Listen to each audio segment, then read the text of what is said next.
Hello guys, good afternoon. Welcome to El Shaddai Therapeutic Massage. Get the care you deserve. Narito ngayon ang aking pasyente. Matagal ko na itong pasyente. Dati, di makakilos ang kamay. Grabe ang karanasan nito. Sa frozen shoulder, para nang hindi ko alam kung paano ipipinta mukha niya nung dumating. Ngayon naman, tanongin natin ba't nasugod. Okay? No. Ako po si Vivian, taga Antipolo. Napunta ako rito dahil sabi ko ay si Sister Net lang yung pwedeng gumalaw sa akin, humipo. Ako po ay nasubsob. Ngayon na itukod ko yung aking kamay. Siguro hindi nakayanan ng kamay ko yung bigat ko. Parang na-trigger yung dati kong frozen. Nahihirapan ako. Hindi makataas kanina. Hindi makapagsara ng bra, hindi yung itatali ang buhok. Tapos may pain. May kirot na minsan biglang may kirot sa balikat, minsan nasa likod, minsan nasa may balakang. Hindi ko Pero kahapon maintindihan. lang yun, di ba? Kahapon lang. Ngayon, after ng therapy, Okay na. Ayun, naisara ko na nga yung bra kay grabe! Naitataas ko na rin yung kamay ko. Kita mo na. God is so good, no? Yes, talaga Grabe, po, ano? talaga.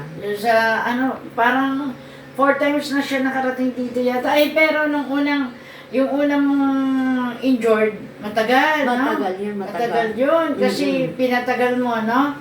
Uli na nung nakahanap mo kami. Opo. Di ba? Pero ngayon, alam mo na dito lang. Kaya nung nakahapon na aksidente, sugod agad ngayon.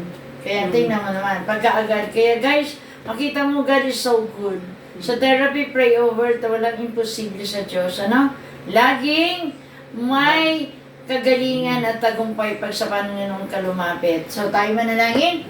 Siya po ay isang teacher, no? Teacher sa Antipolo. Antipolo po. Okay. Kaya na-therapy ko na rin mga anak niya, yung isa si Badet, si Bendok, yung mga anak niya na-therapy ko na rin, kaya suki na rin dito, no? Kanyang pamilya. Okay, tayo manalangin.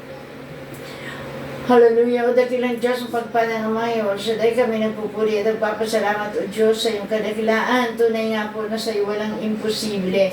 Lahat ng bagay na hingi, pagkat ikaw ang Diyos na tumutugon sa lahat ng aming panalangin. Yahweh, sabi mo, saan man may dalawa nagkasundo, naman ang hilingin sa ngalan ni Jesus ibibigay. Kaya Lord, nagkakasundo po kami na ngayon pa lang uuwi siyang malakas, malusog, pinagpala at magaling.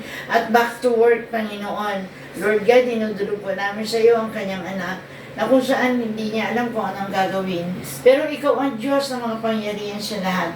Ikaw ang Diyos na may-ari ng anak na yon. Pinagkatiwala mo lang sa kanya. Yahweh, ang hindi niya kaya, Yahweh, maghimala ka sa kanyang anak. Iunat mo po ay magpalang kamay.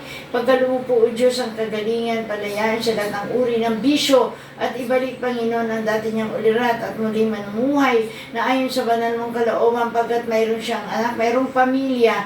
Kaya kahabagan mo naman po, Panginoon, O Lord, alam namin sa iyo walang imposible. Sa oras na ito, nagkakasundo po kami na ngayon palang inaabot mo na ang kanyang anak at sa ngalan ni Jesus, naniniwala po kami, babaguhin mo siya at ngayon pa lang siya'y bago na. Yahweh, sa iyong kamay, hinabilin po namin ang lahat. Mangyari lagi ang kalooban mo na aming sarili. I-bless mo ang kanyang pag-uwi sa Poggio.